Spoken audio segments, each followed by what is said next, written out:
everyone. Welcome to our podcast. You know how we do it. We are always here ready to dish out value. So today we are having on this beautiful podcast, we are having my beautiful and amazing sisters. We have Barbara, we have Marisuka, we have Amara, we have Rosemary. We are here to talk about self-love and self-confidence. You know why? Because so many women, they struggle on, validating their love, on, their self-worth and their self-confidence. Some of them seek love in different harmful places that are not right. So today we want to let them know that love, there's so much about love. So let's get real, let's dive into the stories. And I'm here with my amazing sisters. Barbara, what do you have to say, my darling? Yeah, good evening, everyone. Thank you so much for having me. Talking about self-love and self-confidence is actually one of the most interesting topics that we have to cover when it comes to speaking about the self-worth and self-esteem of a woman. Because as a woman, you must first understand what love is about. Looking at the Bible in 1 chapter 4, the Bible tells us that God is love. And if we are children of God, it means that we are born of love. So as an individual, and especially as a woman, you must understand that you have first been loved by God.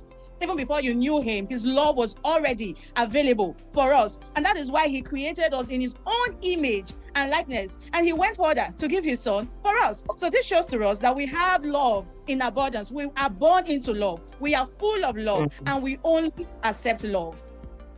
Yeah, that's true. It just reminds me of some stories that some persons try to seek love in the wrong places, especially young people. Well, I know Rosemary is here. Rosemary, what would you like to say about young people and love? And Valentine is around the corner. So Valentine is around the corner, and love is one word that people take for granted, like in our world today. And I know of someone. Okay, let's call her Ruth. So Ruth is a young lady. She's single, and she feels as if she doesn't get validation from men, like she's not loved. So she puts herself out there in order to get attention from men. And also, we're in a digital world where most people, they feel if you're not valid on social media, like you don't have value. So she was that kind of person. She saw herself as though if she doesn't get likes, views, and all of that, like she's not loved. So she made effort, like she channeled all her energy into making herself look beautiful. She even went as far as going under the knife, like for plastic surgery and all of that, just to get validation from people. Because when you focus on that aspect, that kind of love, you definitely pay more attention on your physical appearances. That's when the devil will start channeling your minds to the aspect of your body that he feels the world might criticize. But we've already established today, when Barbara was trying to talk about what love is. God is love, and the Bible said God has made us in his image and in his likeness. So it means that we don't need the world to validate our appearance. Each and every one of us, we look like God, because it has been established in the Bible already that he has made us in his image and in his likeness. So we should be able to love ourselves. We should be able to value ourselves because he first loved us. Yeah, what about people that I think some women don't actually have that understanding about love very well? Because sometimes when we get married, I'm married, and then I sometimes find myself losing myself, oh, my husband, my child, all that goes through my head is my husband, my child, my this, and sometimes forget myself. And a lot of women are like that. They are 15 years in marriage, and if you ask them, they've not done anything for themselves. They feel it's just, my assignment is just my husband, my child, and they don't even know what love is for them. So I don't know, what would we say about that? Is it right? Yeah, to be honest, right? This lack of a healthy self-love would bring about lack of confidence. So they kind of go together. And when that comes, when you see women do these things, it's because they have lost the self-love, which has taken away their confidence. And so they're hiding under the umbrella of a family, of that home, and they have nothing for themselves. I mean, like Barbara was explaining, you can't talk about self-love without knowing what love is. And now that you know what love is, You know that love is we being in God's image. You know when God says that we are intricately designed in his image, wonderfully and fearfully made. And when you realize, when you know you're wonderfully and fearfully made, you would value it. You value yourself. You will give respect to yourself. You give honor to yourself. And so if a woman has lacked that, if she has lost it, that's when she hides under the umbrella of, okay, the home. Everything is about the home. But it's not really the home. It's because they've actually lost it. I mean, we've got stories. I mean, if I can pull one out, is, you know, when women go about trying to do everything for the family, they have nothing for themselves, they've got no life, morning till night, it's all the family. Like the story of Esther, if I want to point out a particular story, Esther is nobody's name, it's just a figurative name to explain this particular person. Now, you're doing everything is your kids, everything is your husband. Take away your home, there is nothing left. And this fateful day, Esther's daughter spoke to Esther and was like, Mommy, what do you do? You know, and at that point, Esther came to that realization that there is nothing. And you see, when women start saying things like, oh, I gave my all, you're giving your all, your kids will grow up, they'll go about their lives, and then you've got nothing to fall back on. You see, on the long run, people get old, people get gray, and they've added no value to themselves. They've just been like that all their lives. And Esther's daughter was kind of disappointed, because when she goes about and sees other people's mom, and she sees how they're doing so well, they are representing, they are giving back to the society, and all the mom does is just to get kids ready for. I mean, that is not out of place if you want to like invest in your family, but that doesn't mean you should lose yourself. You need, before you became a mother, before you became a wife, you were first a woman. You were first yourself. And that you that was brought into existence, you've got something to give. You've got what God has put in you. You've got your capabilities. You've got your strengths in you. And so if you've lost that one, and you're now defining yourself by your roles rather than who you are. So when in the aspect of, if you love yourself enough and you have that confidence, you would not lose your person. You will not lose yourself as a human, as a woman, first and foremost. Because I mean, the Bible says, love your neighbor as yourself. If you don't love yourself as a woman, how do you think you can actually love your family enough? That's where you see some women go to the extent of, if their sons start having wives, they kind of start as in making issues with the woman. It's like, oh, you want to take my son from me after everything I've done for him, after all the investment I've put in him? No, you missed it from the beginning. So, while you were speaking, I don't know if, you know, I want to know, can we actually differentiate self-love and selfishness? Is there like a thin line, or is the same thing? Because some people will be like, today I just want to self-love, you know, self-love. Yeah. So is there a thin line, or is the same thing with selfishness?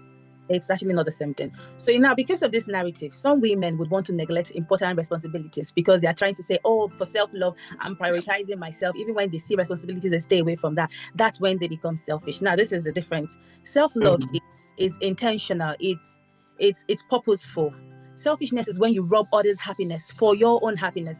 You can prioritize yourself. You can make yourself happy. You can love yourself without rubbing it off on others, without cheating on others, if you know what I mean. I'm bringing it back home to this woman in her home now. You can't say because of self-love you will ignore your family. No, that is where you have to make priorities. You make plans. In as much as you have time for your family, you have time for yourself. That's self-love. But when you would neglect your kids, you neglect your home, all because of some career, that is selfless, because the home is suffering just to satisfy you, whereas you can bring a balance. That is where you define yourself and define your role, bringing a balance together.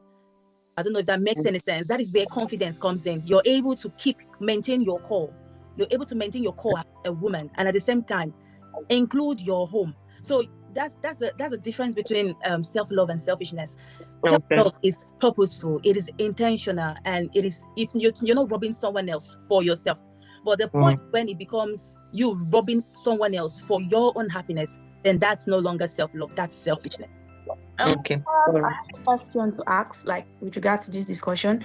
Like for a woman now, a young lady, that she feels as though like choosing between like going into marriage and like chasing her career, like it feels as if probably if she chooses marriage, she's losing out, and if she chooses career, like that kind of scenario. I don't know if you like understand what I'm trying to say. Yeah. And then some women, when they decide to choose marriage, when they go into marriage, they feel as if, okay, they cannot like chase their career, they can no longer chase their goals, they just leave it behind. It's as if they leave their career outside marriage and they don't see the possibility of chasing that. Okay, let me come into this one, please. It all depends on what we make out of marriage and also what we make out of singlehood or spinsterhood. Like if you're a healthy spinster, if you are a fulfilled spinster as a young lady, I don't think it'd be hard for you to be a fulfilled married woman, also a fulfilled mom. It's just like, to me, it's as if you have an added roles into what you're used to doing. Yeah. So it's not left for you to now fine tune and now know how to get about those roles and do the first things first. But also don't leave yourself unkept all the time. Okay, like when I had my baby, it was really rough the first few months because this is just me coming into motherhood, and you know what you kid throws at you. You're just the only person, you and your God and your husband, no helper whatsoever. Friends visit and go, but in the end it's just you. So at some point I was just losing it, as in I almost went into depression. Can I use that language? But almost. But I had to pick courage again. So I developed a calendar of having 1 hour a day to myself. I call it me time. 1 hour a day. Baby can sleep or be with the dad, but that 1 hour a day is just for me alone. Maybe I might use it to sleep, I might just use it to read, I might use it to take care of myself, but that 1 hour is just for me. And of the 7 days in a week, I make out 1 day for myself as well. Pursue your career, pursue your goals. If you have friends, also visit them, say hi to them as well, because the whole world is not going to end because you are a mom or you got married. No, your whole world is not going to come crashing because you're a mom or you're married. No, life goes beyond being a mom, and life goes beyond being somebody's wife, because in the end the kids are going to grow up. It will not be left with you and your husband. Now, what have you made out of those nursing years you have with your children? What have you made for yourself? And secondly, okay, now if we are trying to delve into, let me be a full-time mom or maybe a full-time wife, have you thought about Esther in the Bible? If Esther was some kind of an errand girl somewhere else, God wouldn't have used her to liberate a whole nation. Esther had a vision for her to be used. Esther had the inherent values to be somebody in life, to have a purpose. Likewise, Mary in the Bible. Mary wasn't just like any other girl that'll be like, oh yeah, now what must be. If I marry, I'm gonna, Joseph has married me, I'm gonna come back. Life goes beyond that, my sister. So now, if we now want to fall back to 1948 kind of mothers, we are now married. Our entire world revolves around kitchen, bedroom, the other room, and the living room. Who would have been the mamas? Who would have been the Okonji Wallace? Who would have been the Dora Akunyilis? If all women were like having that kind of stereotype kind of mentality, okay, let's marry now. They say women's education ends in the kitchen. Would have just been lost as women. Who would have been the Deborahs in the Bible that stood up in the gap and went to war to save a whole nation? So we can say that, okay, yeah, we can say that it comes down to our foundation, isn't it? It comes down to what has been laid, knowing who you are. Yeah, that is why I'm also telling myself, as in, be the kind of version you want your daughter to be. If you want to be like a laid-back mom, okay, end your career, just work any NHS job, raise your daughter and go to sleep. She'll end up either being an inch higher than you or an inch lower than you. But that career woman that you want to be, going international, being heard of, transform, is not going to happen. If you don't tell your daughter, as a woman, go beyond that mental stereotype of I'm a woman. No. Go beyond, pursue your career. Know what you're being made for. Pursue your purpose in life. Do what makes you happy. Engage in your hobby. Do, even if it's 10 minutes a day. It goes a long way to help. Even if you open a book and read 10 minutes a day, it goes a long way to change a particular thing in your brain and also in your mindset. Don't say, oh, my baby can cry. I know they kill children. No. But don't say, oh, my baby, oh, I do love my baby. No, you're gonna ruin yourself, my dear sister. No. Also, as the kind of man we also marry goes a long way to help us in these things as well. Like if you marry a typical traditional man that believes in women have no say in this world, it's a man's world, you're gonna have issues with that kind of man, because the man is going to stain your whites. The man can never allow you to achieve that purpose in life. You have to marry a man whose dream and purpose also aligns with yours, or who will not see you as a second-class human being. She's just meant for the kitchen and the other room. So it boils down to knowing the kind of man you marry, and also purposely and intentionally taking care of yourself, and also pursuing your purpose as well as a married woman. To me, that is what I see as self-love and self-confidence. So When it comes to career, anyways. Thank you. So it's important, like, for the singles, if I need to throw this in, I mean, it's important for the singles, rather than saying you want to rush into, oh, I want to do a wedding, I want that bouquet, I want that gown, I want that this and that, which is some form of validation, like we've been talking about. It's a phase, the time to find you. It's a time to do an inner reflection and ask God for help. I mean, talking about that, we can find who we are. We can't get to know who we truly are without God, the one that has made us. He had made us. He had created us into this world. He has brought us in for a purpose. And finding who you are will depend on you finding God, because that is only when you can come to know your true purpose and who you truly are. And once that is sorted, that will be it's a guide. It's like a defining point for you to know who you finally get married to know what kind of mom you want to be, to know what kind of future you want to be for yourself. But if you don't know yourself, so what do you want to do after that? If the foundation is faulty, most people that lack self-love and lack confidence is because the foundation is faulty. And hopefully we are able to, like, get people to go back and think back and reflect and know, okay, what is my foundation like? Do I really know who I am? Because, you know, one thing for me personally, and at some point life has happened, and you have to, like, question who you are. You have to question your identity. And it took me back where the Bible says, I am wonderfully and fearfully made. I have been called out of darkness into God's marvelous light. These were defining points for me to say, look at Barisuka, you are royalty. If you're royalty, you don't do anyhow. It's true. You present rightly. And now, if your foundation is fixed, you know who you truly are. And that is you knowing who you are in Christ. It's not about Gen Z body or some millennial or any of that. That's not how you define who you truly are. Defining yourself based on the standard of God's word, who He's called us to be. And once that foundation is right, there is self-love, because you come to the light of saying, oh my God, this is who I am. I can't joke with that. It's like having a very treasured jewelry. You can't joke with it. You're not going to leave it on the table in the living room that every visitor will come and see. You have to keep it safe. And where is the safe place we are keeping ourselves? And so you sometimes we value these material things even more than how we value ourselves. Lots of people do these things, but it's because they've lost their self-worth. They don't know what they are worth. They don't know what they are worth. Because when you know what you are worth, you will know how to look after yourself. When you know what you are worth, you will know how to spend time and develop yourself. You will know how to work on getting better. You will know how to find yourself by who you are. So basically, I wanted to highlight the fact that all of this thing is just because there are lots of faulty foundation when it comes to knowing ourselves and having that self-love. Yeah. So what about young people that feel like abuse is love? You know, when a man beats them, because after beating them, he's going to buy them ice cream, popcorn. Oh, he loves me so much. After 2 days of beating and all of that, you come and pet me. Or after 3 days of beating, there's a good sex and all of that. That's for them, that's love. Because a lot of people need to know the truth that love does not come with abuse. Yeah, let me say something on that. I think Roman said God is love. I think so, yeah. And John 16 said, for God so loved the world and sent His Son to die for us. And 1 Corinthians, 13 verse 4, saying that love is kind, love does not behave itself unseemly, love does not boast, love is patient. Okay, now, in all of these things, I didn't see anywhere they said love is violent, no. I didn't see where they said love is rude. I didn't see where they say love can batter you and come back to buy you ice cream and seek for forgiveness and batter you again the next day. Now, these whole things boils down from childhood experiences. That's why I tell women, it's not all about rushing in to bag a man for yourself. No, it doesn't end in marriage. Think about the future of your unborn kids. Now, and also, if you're also getting married, don't marry an absentee father.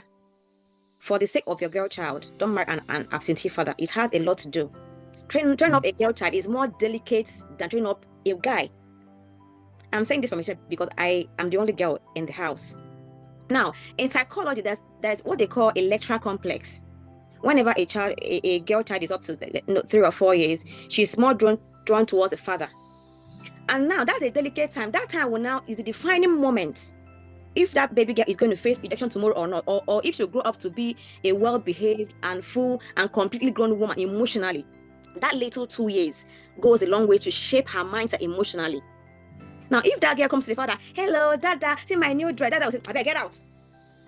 She'll be like, so I don't deserve to be cherished. Then the next day, the girl will see the father beating the mom. They will like, hey, now, wow, who sent me to go become girl? I don't die. She will not see that beating is what women get for reward. She will not see that doesn't deserve to be cherished or admired.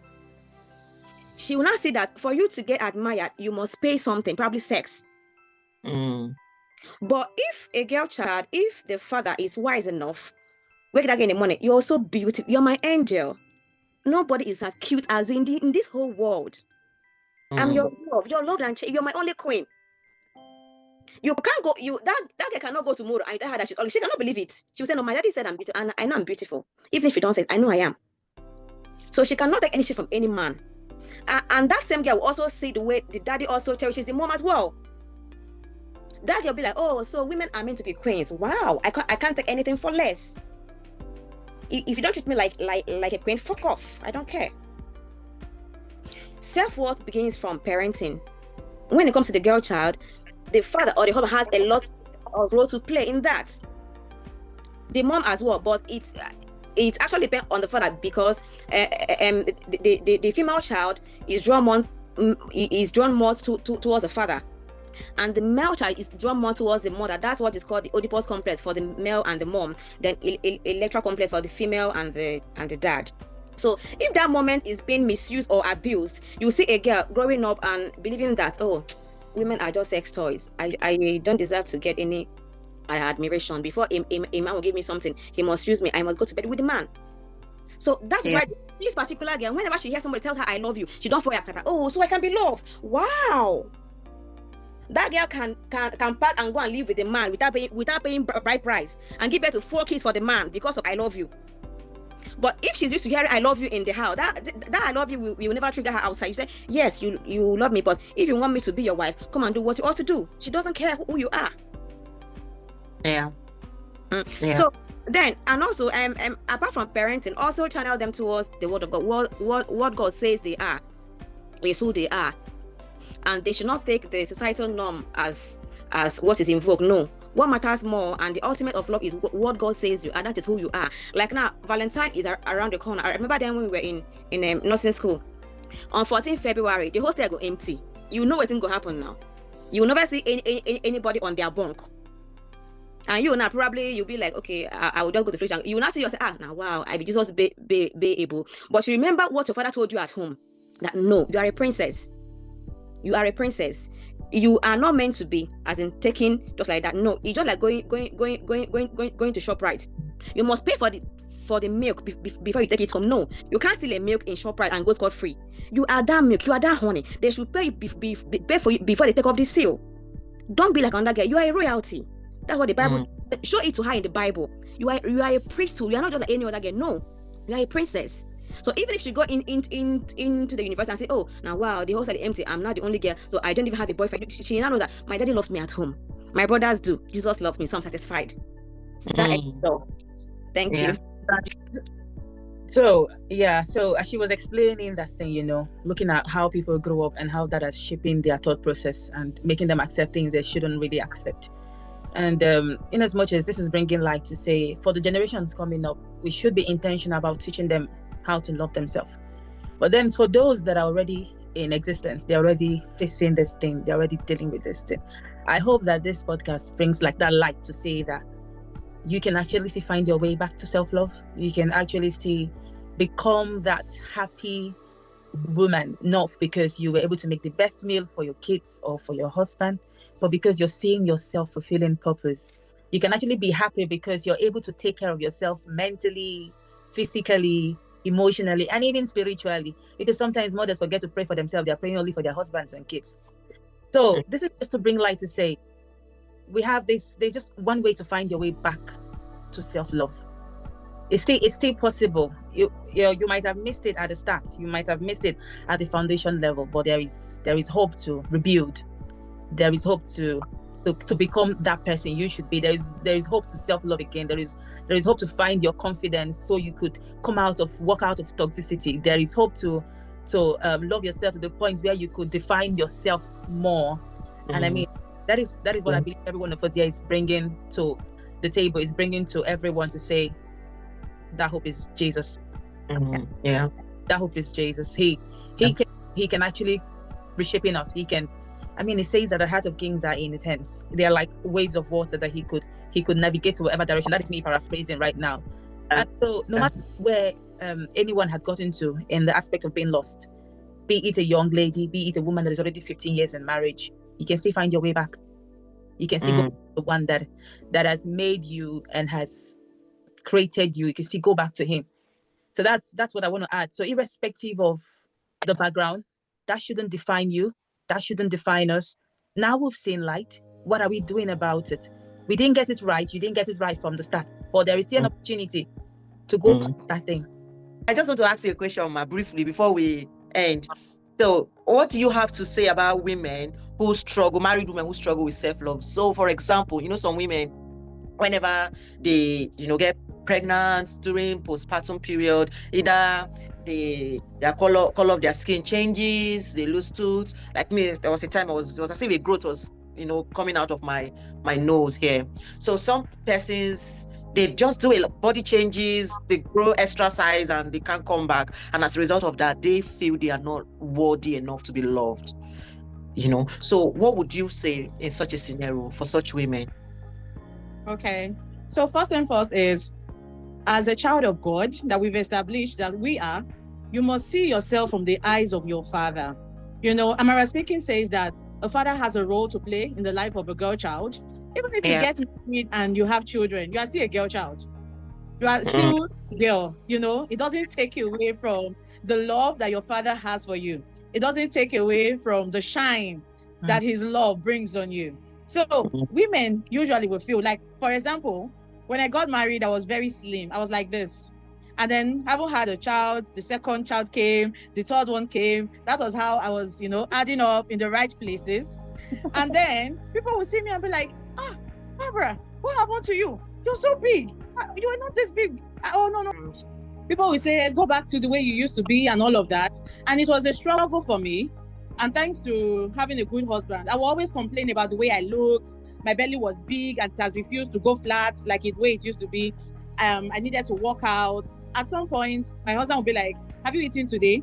I would say, no, I'm not eating. No, I'm trying to watch my weight. I'm trying to lose weight. And my husband would be like, you're trying to lose weight? You that you just gave life to somebody and you are still the one breastfeeding that person. You don't want to eat because you want to lose weight. So if you not die, who will take care of this child? Don't kill yourself. Oh. So one day I just told myself, I said, last, I can't come and kill myself, because definitely you cannot be the same person you used to be before having a child. Childbearing changes your body, changes you as an individual. So I just encourage myself that, I'm going to exercise, but we chop. Exactly. Because I have to breastfeed. So what's the point living on people's terms? And that is what I want to say to any woman out there that is hearing this. Do not live your life on what people think you should look like, how they think you should look like, how they think you should live your life. But rather do what is comfortable for you part-time, and see how you can challenge yourself to be a better version of yourself. Because if you allow society to pressure you, if you allow them to dictate to you what to do and how to live your life, you will see yourself forgetting who you truly are. Exactly. You will forget your dreams. You will forget your aspirations. You will forget that you are beautiful. You will not remember that you are gorgeous. You will not remember that you have a beautiful smile. Every time you are with people, you begin to feel this inferiority complex. If you see somebody that is slimmer than you, you begin to think that that person is better than you. And that is not true. That is not true. So if you struggled with body changes after having a baby, remember that you are still beautiful. You can still get back to shape, with dieting, exercising, but no pressure. Don't give yourself hypertension. It's not such a big deal. You don't have to look like what people want you to look like. And most importantly, you must make sure that it's not just about losing weight to suit people. You are doing it for yourself. Exactly. It's important that you are doing it for yourself and not for another person. Because if you do it for, let's say you do it for Sister Ifoma says lose weight. When you lose weight, as you are going to the market or going to the spa or going somewhere one day, you will see somebody that will say, oh, you gave birth, you added up now, you were so round, you were so beautiful. Why are you not slim now? What happened? Are you sick? Because you are living to validate people, that one will stick to you. Hey, now that I've lost weight now, they say I look like I'm sick. Oh, maybe I should try and gain weight again. You're in trouble. You don't know what to do. You will be confused. So the thing is this, love yourself the way that you are. Every time you see the fat, every time you see the weight that's been gained, remember that it did not just jump on you.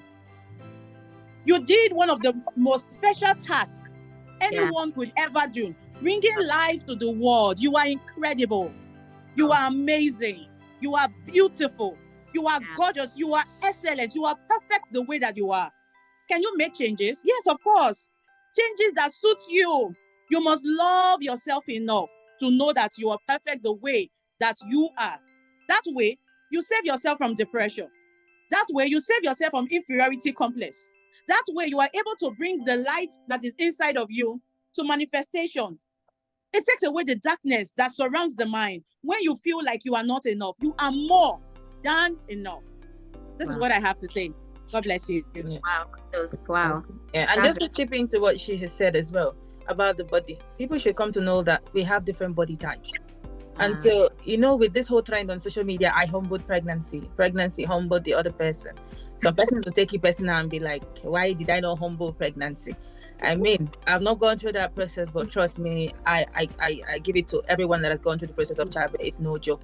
And so if you have to understand that your body types are different, and like Barbara said, if you have to work on yourself, do it from the aspect of you want to be healthy. It's not because you want to be in a certain way. And while you're in the process of becoming healthy, you have to be healthy in your mind by, like you said, loving yourself. And one way is, obviously, if you've not gotten to that point where you want to for yourself yet, start by wearing the right clothes, the right body clothes that suit your body type, because that will also boost your confidence. Because you've seen someone a size 8 putting on a really nice straight gown, and then maybe you're like a size 20 and you want to go and put in that straight gown, especially if you're not very hippie that would kind of cover up the tummy or anything. You're not standing in front of the mirror, you not encourage the thought and say, I don't like the way I look. But then again, if you're able to shape in your mind to know that, okay, this is where I want to get to, but before then, right now I have to love myself through every step along the way, and then say, okay, what works for me at this level where I am with my body, with the changes that has happened, right? Go for that. And then when you advance, you look at the next level and say, okay, what is working for me at this level? What can I do to enhance, to like make myself feel better about myself? And then you work with that. And we should stop seeing ourselves from the eyes of social media. That has too much harm to be very interesting. That is really important. That there is something I've noticed amongst women that have gained weight after having a child, is that they are always anxious about losing it. I would like women to know that the more anxious you are, the more weight you gain. Reason being that, imagine, because you are anxious, you want to drop the weight. You wake up in the morning and say, you know what, I'm not going to eat today. I will wait till 6 p.m. And I'm saying this from experience. I even used to be bigger than this. Jehovah helped me. And then I would say, I will eat. I will now stay till 4.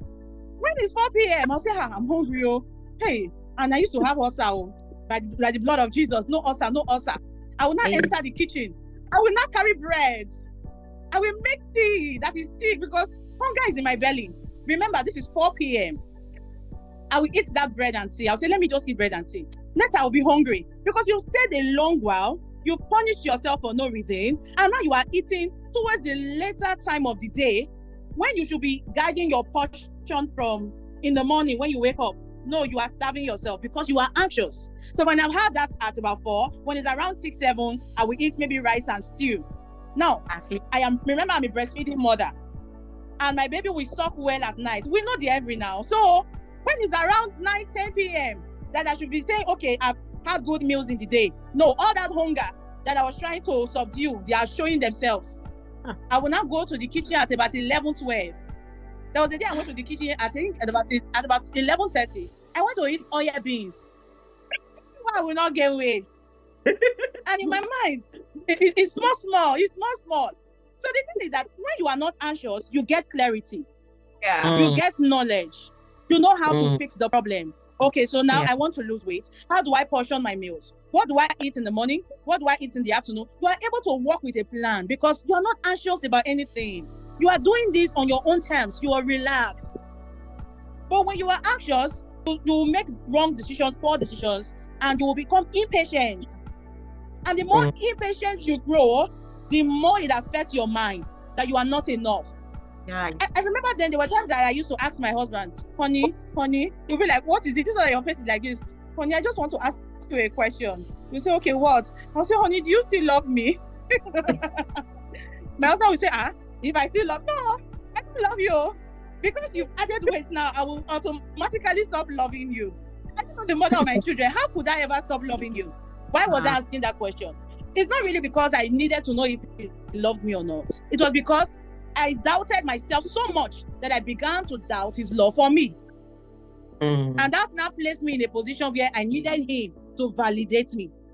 So one thing you should know is do not be anxious, and you must be very patient with yourself. Trust the process. Eventually, with the right knowledge and its application, you will get the desired results. You know, we are talking about self-love and self-confidence. Okay, there are some people that some certain things boost their confidence, like perfumes. Like, I'm a perfume person. I feel better each time I apply a perfume, and maybe it has a way of making me feel better about myself. So some other people could be makeup, some other people could be when they dress well. So that's caught my attention on what you said about dressing according to your body type. So there is not how you have an apple shape and you can put on someone that has hourglass shape will put on and you want to look good in it. It's not going to work, my dear sister. So, and when it doesn't work, you will not start feeling less of yourself. But you could actually find another outfit that will suit your body type. When you put it on, you feel better about yourself. Wear a good perfume, wear a good smile, and you'll be good. Always wear a smile. Even if you're with someone, always wear a smile. Is the best look you will ever give yourself anytime, any day. So I'm trying to say that just know those things that make you feel good about yourself. Is it dressing? Dress according to your body type. Is it perfumes? You mustn't hit the bank to get a good perfume. There are also good perfumes that are within your budget. Get them. Some people could be like probably because they have mouth odor, so they have low self-esteem. You could work on that. You are not born with mouth odor. You could work on that. So some people, their own is makeup. Fine. Those things are not things. If makeup boosts your confidence, my girl, do it. And give yourself that confidence you're looking for. Then when it comes to self-love, I remember someday in our changing room, so when I was changing, one girl like told me, hey Amara, your tummy is big. I was like, yeah, my tummy is big. I love it, like it's my personal GP tank. She said, laughing. So I thought that I had a section. She was like, yeah. She also had 2 sections, but her tummy, I said, that is you. This is my personal GP, and I love it that way. I was just rubbing on the tummy, and the whole people in that changing room started laughing. You know, like, I love my tummy, that my personal GP tank. I love it that way. So it now zip her mouth shut. I know that there's nothing you tell this girl about her tummy that will ever make her not love herself. So she loves her GP tank. Is her and hers alone. So you had 2 sections and have a flat tummy. Fine and good. I'm happy for you, my dear sister in the Lord. I had ones that have a tummy. Fine, be happy for me as well. Yeah, so so don't let anybody beauty standard make you feel like, okay, there's a particular country in Africa, their beauty standard is that their men must have a big tummy. Yes, I've seen that. So if you have 6 packs, you say you're fine. You're enough when you go to that country. There is a particular country in Northern Europe. If you're a tall woman, you're ugly. They need somebody like me to be very fine. Very tall women, yeah. So beauty is quite relative. Don't let somebody's beauty make you feel less. No. See, know that you're in God's image, you're made in God's image, but that doesn't mean that you shouldn't hit the gym for your health purpose. Yes. Do the needful to live for yourself and for your kids. But when you feel that tummy is carry come, you cannot, my dear, live it like that. It's your personal GP tank. Don't keep yourself. I think there's this post I saw on Facebook. It's not even about men. There's this post I saw on Facebook. When a girl is getting to a marriageable age, they take her to a room and they start feeding her. They feed her so well so that her breast, her bum can come out, so that her neck will be covered. There should be no bone. They say they do this because they want the family she's marrying into to know that she's been well fed.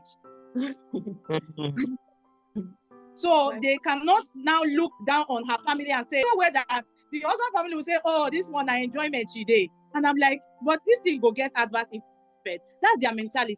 So if we all look the same way, life will be boring. Exactly. Amara's face is like this, my own is like, Raisuka's face is like that, Blessing's face is like that. Rosemary's own, she has pointed nose, me I have flat nose. That is why life is beautiful. Let us just take our the way that we are. Of life, right? When we have this mentality, we are able to accept each other without criticizing ourselves. Yes. It helps us to love the other person without being self-absorbed. That it's just me. I am the standard. Nobody is the standard. Anybody you meet, yes, nobody is the standard. Anybody you meet, the way they are, the way they look, accept them like that. And that's why you do not have a say in another person's life. Mind your business.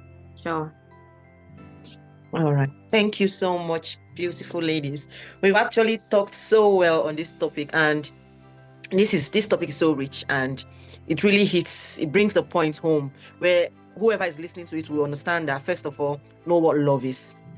Yes. God is love. God is love. And he loves you. Understand that he loves you, first of all, and you have to love yourself. When you love yourself, whoever is coming or whatever is coming that does not look like love is supposed to be far away from you. And your confidence does not come from validation from people or things or circumstances. It comes from God's word. God has already validated you even before you were created. He said, before I formed you in your mother's womb, I knew you. So he knows you. He has ordained you. He has called you royalty. He has blessed you already. Like your CARICOM packages and everything that is supposed to be yours, God gave it to you. So you don't need to go and do any extra. Whatever you want to do things because it's for your health benefits. But then don't do anything under pressure. That's just what we are saying. And love yourself. Not selfish love, just like Barisuka explained. Not selfish love, not a love that you want to undermine other people or hurt other people just because you want to feel good about yourself. No, that's not the kind of love we are talking about. We are talking about God's kind of love, pure, genuine, original, like follow come. It's just that love that does not hurt, that does not harm, that is kind, that is generous, that is glorious, that is beautiful. That's the kind of love we are talking about. We know Valentine is around the corner. If you're married, good enough, love your spouse. Both of you can, go out, just express love in a way that is genuine and good, that both of you, how you do your love. Yeah. If you're not married, if you're single, please, my sister, you don't need your boyfriend, you don't need anybody to validate love. Follow Jesus. He loves you, and he's going to bring the right man that will love you right. And if you're in an abusive relationship, that's not love, my dear. Love that we've all talked about today does not harm. It's not selfish, does not seek its own. So while we are leaving you today, this evening, we just want you to know that love is kind, love is good, love is beautiful, and you owe yourself that to love yourself regardless of anything. Until we see you next time, please remain blessed, and don't forget to hit the like button and subscribe to keep on getting the same value. All right, take care. Bye. Bye. Bye.